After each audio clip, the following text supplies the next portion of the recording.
When was the last time you sat in complete silence? No music, no podcasts, no TV background noise, just you and your thoughts. Most people can't do it for 5 minutes without reaching for their phone because silence is terrifying. It forces you to hear the voice you've been drowning out with constant noise, your own. The person in the story was addicted to noise, not loud noise, just constant noise. Anything to avoid the silence where uncomfortable truths waited. Until silence was forced upon him.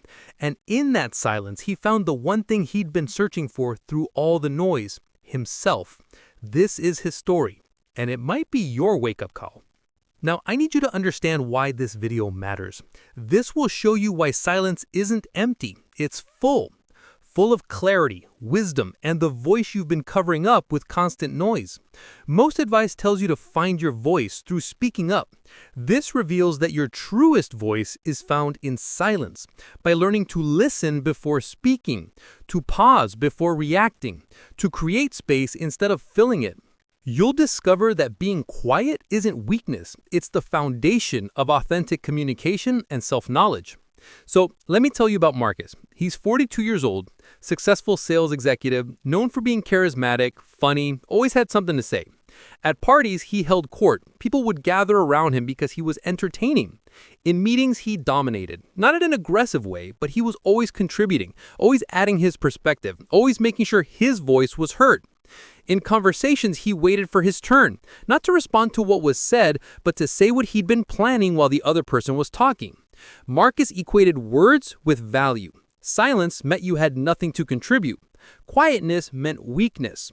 His father told him growing up, the squeaky wheel gets the grease. If you're not talking, you're invincible. So Marcus became unignorable. Filled every silence, offered opinions before being asked, interrupted to add value, used words like armor and performance, like if he stopped talking, people might forget he was there. But underneath the performance, Marcus was exhausted because performing requires constant energy, and he was starting to notice something disturbing. People listened to him but didn't seem to hear him. His kids would nod while he talked, but their eyes were elsewhere, looking at their phones, looking past him. His wife would sigh mid-conversation, a sigh that said, "Here we go again." Colleagues respected his contributions but seemed relieved when he left the room. The energy changed when he wasn't there. And Marcus didn't understand why. He was adding value, filling silence, being present, wasn't he? Until he got laryngitis. Severe. Doctor said 2 weeks complete voice rest. No talking, not even whispering, which is actually worse for vocal cords. 2 weeks of enforced silence, and Marcus panicked. How would he work, communicate, exist? His entire identity was wrapped up in his voice, in his ability to speak, to contribute verbally, to fill space with sound. The first 3 days were torture. Marcus would open his mouth to speak, remember he couldn't, and feel this wave of frustration wash over him. In meetings, he'd type responses on his laptop. At home, he'd text his kids from across the room. But something strange started happening, something he didn't expect. He had to listen, actually listen, not wait for his turn listen, not plan his response listen, real listening. And he started noticing things he'd never noticed before. His daughter's voice when she talked about her date. She was lonely at school. He'd ask her this question 100 times, how was school? And she'd always said fine, but he'd never heard the sadness underneath that fine because he was already moving to his next point, already shifting to what he wanted to say about his day. His wife shared something about her work stress, and instead of immediately offering solutions, which was his default mode, fix it, solve it, tell her what to do, he just listened. He couldn't speak, so he just nodded, held space. And she talked for 20 minutes, just poured out everything she'd been holding. And later she said to him, "That's the most connected I've felt to you in years." And Marcus realized he'd been so busy talking at her, he'd never created space for her to talk to him. In meetings, Marcus took notes instead of talking. And he realized people said interesting things when you gave them space. Younger colleagues had ideas he'd been talking over for years. His boss revealed insecurities Marcus never knew existed because he'd been too busy performing confidence to notice others' lack of it. The quiet people, the ones who usually didn't speak much, they started speaking more when Marcus wasn't dominating the conversation. And their ideas were good, really good. He'd just never given them room. But the most profound discovery came in silence itself. alone in his car during his commute, usually spent on calls, work calls, personal calls, just filling that time with conversation. Marcus had nothing to do but think. And in that thinking space, uncomfortable truths arose. Truth he'd been running from. He didn't actually enjoy his job. He just liked being good at it, which is different. Being good at something doesn't mean you love it. He was lonely despite being surrounded by people because performance isn't connection. He'd been so busy filling his life with noise that he'd never asked himself what he actually wanted his life to sound like. Week 2 of silence, Marcus started journaling, writing thoughts instead of speaking them. And he noticed his written thoughts were different, more honest, more vulnerable, less performance. Because when you write for yourself, there's no audience to impress, no one to perform for. And he wrote something that changed everything. He wrote, "I've been so afraid of silence because I thought it meant I had nothing to say. But really, I was afraid silence would reveal I'd been saying nothing all along, just noise, just performance, just filling space to prove I existed." 2 weeks ended. Marcus's voice returned, but he was different. He spoke less, not from insecurity, from intention. Before speaking, he'd pause, ask himself, is this adding value or am I just filling silence? Often the answer was, just filling silence. So he stayed quiet. And at first people were confused. You okay? You're quiet today. Are you mad? But Marcus noticed something incredible. His words carried more weight now. When he spoke, people leaned in because scarcity creates value. When you speak all the time, your words become noise, background sound. When you speak rarely but meaningfully, they become signal. People pay attention.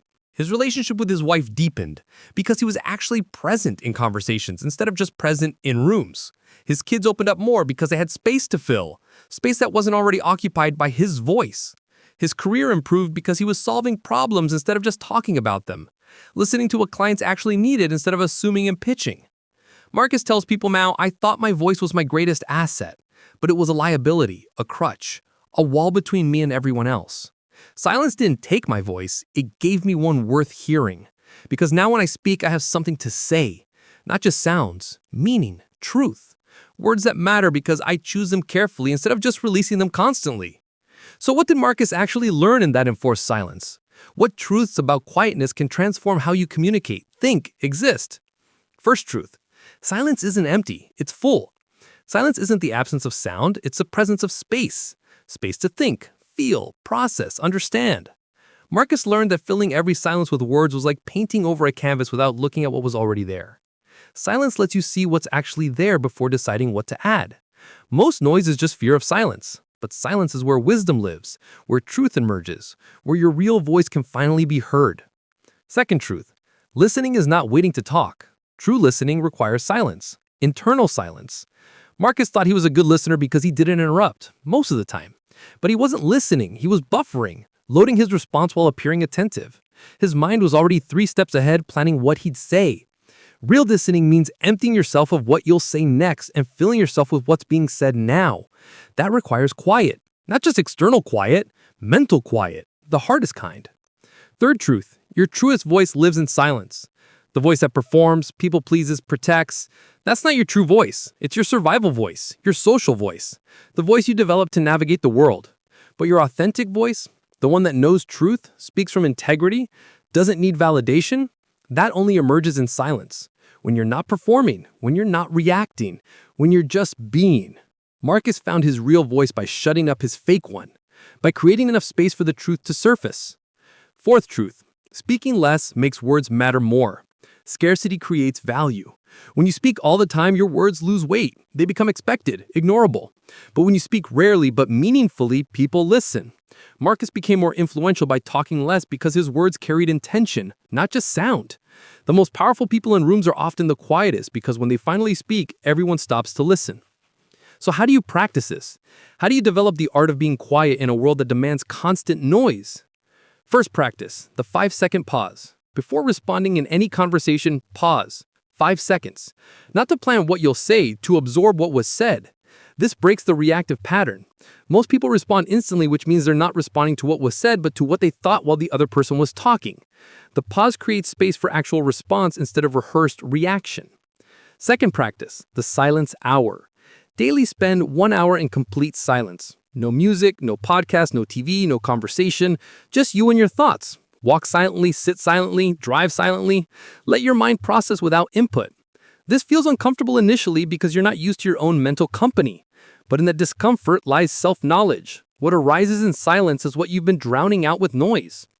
Third practice, the "is this necessary" filter. Before speaking, ask, is this necessary? Is this adding value?